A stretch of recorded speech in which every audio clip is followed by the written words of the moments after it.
젊었을 때에는 눈 감았다 뜨면 아침이었는데 나이가 들면서 푹 자지 못하고 흔히 말하는 통잠을 못 자는 분들이 참 많습니다. 푹 한번 자보는 게 소원인 분들, 통잠 못 자서 걱정이신 분들은 오늘 영상을 끝까지 시청해 주세요.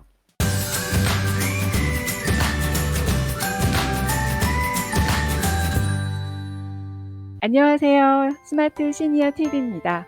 오늘은 우리 수면을 방해하는 가장 큰 주범인 야간뇨란 무엇이고 어떤 원인으로 야간뇨가 생기는지 어떻게 치료하고 생활 습관으로 어떻게 극복할 수 있는지에 대해서 알아보겠습니다.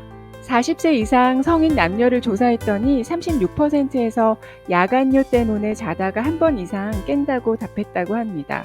이게 50세까지는 여성분들이 많은데요. 50세가 넘어가면 전립선, 비대증 등 다양한 원인 때문에 남자들이 그 빈도가 점점 더 올라갑니다. 50에서 80세까지의 연령대에서 대략 한두 명 중에 한 명, 50% 정도 야간뇨가 있고요. 나이가 들수록 남녀 할 거 없이 점점 올라가서 80대가 되면 80%가 한 번 이상 화장실을 가는 야간뇨 때문에 고생을 하고 있습니다. 야간뇨가 있는 분들은 대부분 낮에도 소변을 자주 보고 가늘게 보고 또 소변이 급하기도 하고 이런 증상들이 동반되는 경우가 많습니다. 자다가 소변을 자꾸 보게 되는 원인은 둘 중에 하나입니다. 방광 안에 소변이 너무 많이 차서 방광이 견디지 못하니까 화장실을 간다든지 아니면 여러 가지 원인에 의해서 방광에 소변이 조금만 차도 방광의 기능적인 용적이 떨어지거나 방광이 자꾸 자극이 돼서 소변을 제대로 품고 있지 못해서 오는 경우입니다. 정상적으로 방광은 400에서 500cc 정도의 소변을 가둘 수가 있고 또 250cc 정도 되면 화장실을 가게 됩니다. 그런데 야간뇨는 이 방광 용적을 넘어서는 소변이 있거나 또 용적이 그만큼 되지 않더라도 방광에서 여러 가지 원인 때문에 소변을 가두지 못해서 생기는 것을 말합니다. 문제는 우리가 밤에 자다가 화장실을 가게 되면 물론 금방 주무시는 분들도 있지만 금방 잠이 안 들죠. 그러니까 푹 못 잡니다. 그럼 어떻게 될까요? 또 집중이 안 되죠. 삶의 질이 떨어지죠. 짜증이 납니다. 또 이렇게 수면이 부족하게 되면 우리 몸의 면역력이 떨어집니다. 면역력이 떨어지게 되면 감염에 굉장히 취약하게 됩니다. 또 심각한 문제는 자다가 깨서 잘 보이지도 않은 깜깜한 상태에서 화장실을 가다가 넘어집니다. 특히 넘어져서 골반이나 대퇴골이 부러지는 경우가 있는데요. 이것을 노인 낙상이라고 하죠. 그러면 심한 경우는 이것 때문에 돌아가십니다. 연령대를 불문하고 하루 2번 이상 야간뇨가 있는 사람들은 그렇지 않은 사람들에 비해서 사망 위험이 좀 높다는 연구 결과도 있습니다. 이 야간뇨는 뭔가 우리 몸에 이상이 있다는 것을 의미합니다. 그래서 야간뇨가 있는 경우에는 그냥 그러려니 하지 마시고 제가 오늘 말씀드리는 생활요법 이런 것들을 다 해보시고 그래도 야간뇨가 계속 생길 때에는 반드시 병원을 찾아가 보시는 것이 좋겠습니다. 이게 죽고 사는 문제가 아니어도 삶의 질을 굉장히 많이 떨어뜨리고 면역력 저하에 여러 가지 2차 감염도 생길 수 있기 때문에 보기보다는 굉장히 중요하게 생각을 해야 될 것 같습니다. 그럼 야간뇨의 원인을 먼저 보겠습니다. 첫째, 가장 간단하죠. 물을 너무 많이 먹으면 소변이 당연히 많이 나오겠죠. 이런 분들은 낮에도 많이 나오고 저녁에도 많이 나옵니다. 요즘 물 먹는 게 좋다고 그래서 정말 물을 병적으로 많이 드시는 분들이 있습니다. 이런 분들은 야간뇨가 안 생길 수가 없죠. 물을 많이 먹어서 몸은 좋아진 것 같은데 밤에 서너 번씩 깨고 그러다 보면 피곤해지고 여러 가지 문제가 생길 수 있습니다. 물론 물을 많이 먹는 건 우리 몸의 신진대사를 좋게 하는 데 도움을 주지만 이것도 적당히 하는 게 중요합니다. 뭐든지 과하면 이게 문제가 되죠. 물을 많이 먹어서 소변을 많이 보는 증상을 단요증이라고 하는데요. 의학적으로는 자기 몸무게 킬로그램당 40cc 이상의 소변을 보는 것을 단요라고 합니다. 그러면 70kg인 사람은 하루에 2.8리터 이상 소변을 보면 내가 뭔가 문제가 있다고 생각하시고 체크를 해보시는 게 좋겠습니다. 또 밤에 소변을 자주 보는 분들 중에 저녁 식사 후에 물, 과일, 술 등을 많이 드시는 분들이 있습니다. 이런 분들은 좀 줄이셔야겠죠. 두 번째는 요로 감염입니다. 소변 볼 때 아랫배가 찌릿하기도 하고 소변 보고 나서도 시원하지 않고 또 잔뇨가 남은 것 같고 소변이 급해서 화장실 가서 지리기도 합니다. 이건 항생제로 치료하면 됩니다. 세 번째는 노화입니다. 늙는 것도 서러운데 노화가 소변에도 영향을 줍니다.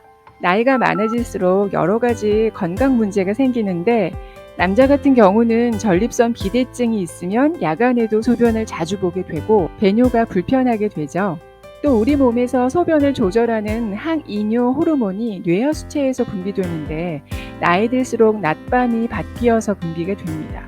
밤에는 항이뇨 호르몬이 작용해서 소변량을 줄여야 되는데 그러지 않고 밤에도 계속 소변을 만들기 때문에 나이가 들면 야간뇨가 생길 수 있습니다. 또 고령일수록 여러 가지 질환이 많아서 먹는 약이 자꾸 늘어납니다.